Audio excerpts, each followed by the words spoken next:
இப்போ எல்லார் மனசுலயும் ஓடிட்டு இருக்கிற ஒரு மிக பெரிய கேள்வி என்னன்னா, முதலமைச்சராக பொறுப்பேற்றதும் அவர் போடுற முதல் கையெழுத்து எந்த திட்டத்துக்காக இருக்கும்? அது நடுத்தர மக்களுக்கானதா, இளைஞர்களுக்கானதா, இல்ல நம்மள மாதிரி வியாபாரிகளுக்கானதா? இதற்கான விடையை தெரிஞ்சுக்க இந்த எக்ஸ்பிளைனரை முழுசா பாருங்க. ஒரு சின்ன பிளாஷ்பேக் போலாம். கடந்த 59 வருஷமா தமிழ்நாட்டுல டிஎம்கே மற்றும் ஏஐடிஎம்கே இந்த 2 கட்சிகள் மட்டும்தான மாறி மாறி ஆட்சி அமைச்சிட்டு இருந்தாங்க. ஆனா 2026ல டிவிகேவோட இந்த மாபெரும் வெற்றி அந்த ரெக்கார்ட கம்ப்ளீட்டா மாத்திருக்கு. ஆளுங்கட்சிக்கு எதிரான மக்களோட மனநிலையும் டிவிகே தொண்டர்களோட அந்த விசில் போட பிரச்சாரமும் தான் இந்த அதிரடி மாற்றத்துக்கு முக்கிய காரணம்னு அரசியல் விமர்சகர்கள் சொல்றாங்க. ஓகே, இப்போ அவங்களோட திட்டங்களை ஒன்னொன்னா பார்க்கலாம். முதலாவதா, நடுத்தர மக்களோட பொருளாதாரத்தை மேம்படுத்துற திட்டங்கள். ஃபேமிலிஸ்க்கும் மிடில் கிளாஸ் மக்களுக்கும் கிடைக்க போற நேரடி பலன்கள் என்னென்னு இப்ப பார்க்கலாம். இந்த 2500 ரூபாய் இது ரொம்பவே ஒரு முக்கியமான வாக்குறுதிங்க. மதிப்புமிகு மகளிர் திட்டம் அப்படிங்கிற பேர்ல அரசு பணியில இல்லாத குடும்பங்களை சேர்ந்த 60 வயசுக்கு உட்பட்ட குடும்ப தலைவிகளுக்கு மாசம் 2500 ரூபாய் உரிமை தொகை வழங்கப்படும்னு அறிவிச்சிருக்காங்க. யோசிச்சு பாருங்க, இது சாதாரண நடுத்தர குடும்பங்களோட மாதாந்திர செலவுகளுக்கு எவ்வளவு பெரிய சப்போர்ட்டா இருக்கும். அடுத்து இந்த 6 அப்படிங்கிற நம்பரை கவனிச்சிங்களா? இதுதான் அன்னபூரணி சூப்பர் 6 திட்டம். அதாவது ஒவ்வொரு குடும்பத்துக்கும் வருஷத்துக்கு 6 எல்பிஜி கேஸ் சிலிண்டர்கள் இலவசமா வழங்கப்படும்னு சொல்லியிருக்காங்க. இதுவும் நம்ம வீட்டு பட்ஜெட்ல ஒரு பெரிய சுமைய குறைக்கும்னு உறுதியா சொல்லலாம். இது மட்டுமல்லாம நம்ம வாழ்க்கை செலவை குறைக்க இன்னும் பல சூப்பரான திட்டங்கள் இருக்கு.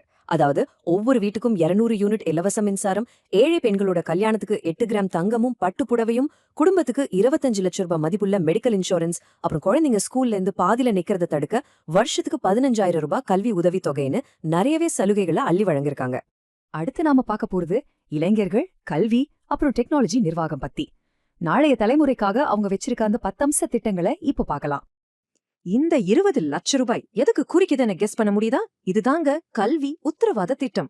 ஹையர் ஸ்டடீஸ் படிக்க நினைக்கிற மாணவர்களுக்கு எந்த ஒரு பிணையமும், அதாவது கொலாட்ரலும் இல்லாம 20 லட்சம் ரூபாய் வரைக்கும் எஜுகேஷன் லோன் கொடுக்கப்படும்னு உறுதி கொடுத்திருக்காங்க.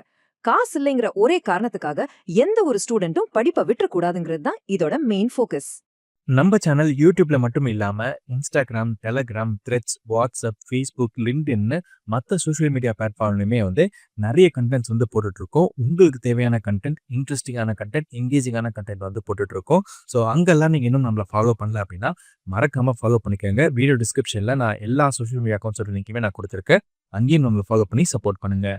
அடுத்ததா சொசைட்டிக்கும் சரி கவர்மெண்ட்டுக்கும் சரி ரொம்பவே முக்கியமான 2 விஷயங்கள். ஒன்னு, போதையில்லா தமிழ்நாடு.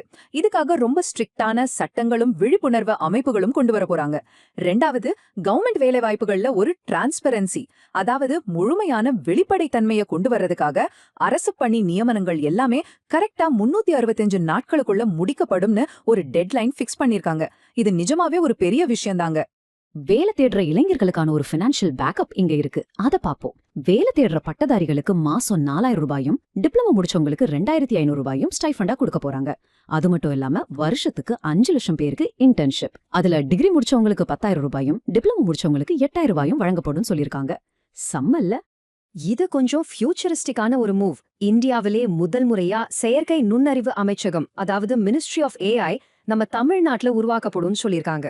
அதுவும் குளோபல் டெக் கம்பெனிகளை அட்ராக்ட் பண்ற மாதிரி ஏஐ யூனிவர்சிட்டியோட சேர்ந்த ஒரு ஏஐ சிட்டியே அமைக்க போறாங்களாம். நம்ம ஸ்டேட் கவர்மெண்ட் அப்படியே டிஜிட்டலா மாத்துறதுக்கு இது ரொம்பவே ஹெல்ப்ஃபுல்லா இருக்கும். இப்போ நம்ம பிசினஸ் ராசியங்கள் வியூவர்ஸ்க்கான ஒரு எக்ஸ்க்ளூசிவ் செக்ஷனுக்குள்ள வந்திருக்கோம். 3வது பகுதி, வணிக தாக்கம் மற்றும் எம்எஸ்எம்இகளுக்கான அதிகாரம் அளித்தல். பிசினஸ் பண்றவங்களுக்கு என்ன லாபம்னு பார்க்கலாமா? வியாபாரிகளுக்கும் சிறு குறு தொழில் பண்றவங்களுக்கும் ரொம்பவே எக்ஸைட்மெண்ட் கொடுக்கிற அறிவிப்புகள் இதுதாங்க. நிதி நெருக்கடியில இருக்கிற எம்எஸ்எம்இகளை காப்பாற்ற 15,000 கோடி ரூபாய் மதிப்பிலான பாதுகாப்பு நிதி ஒதுக்கியிருக்காங்க.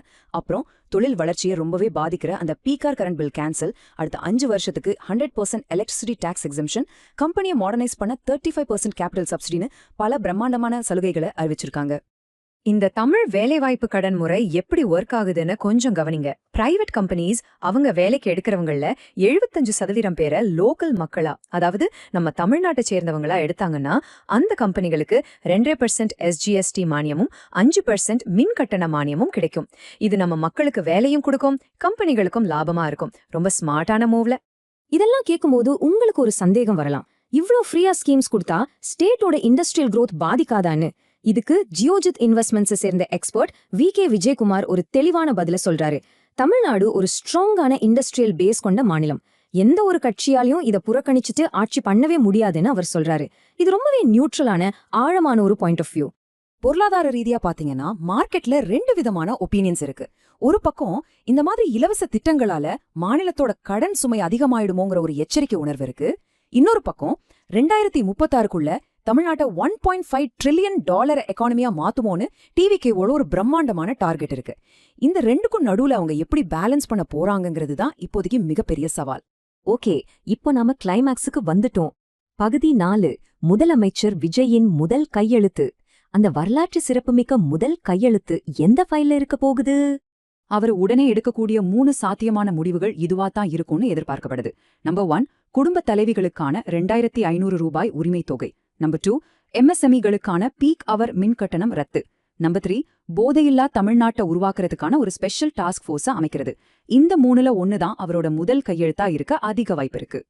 இந்த ஒரு மாபெரும் வெற்றியை தொடர்ந்து சிஎம் விஜய் எந்த திட்டத்துல முதல்ல கையெழுத்து போடணும்னு நீங்க நினைக்கிறீங்க? நடுத்தர மக்களுக்கான 2500 ரூபாயிலையா, இல்ல நம்ம வியாபாரிகளுக்கான மின்கட்டண ரத்துலையா? உங்க கருத்துக்களை மறக்காம கீழே கமெண்ட்ல சொல்லுங்க. மீண்டும் அடுத்த ஒரு இன்ட்ரெஸ்டிங்கான டாபிக்கோட உங்களை சந்திக்கிறேன். நன்றி.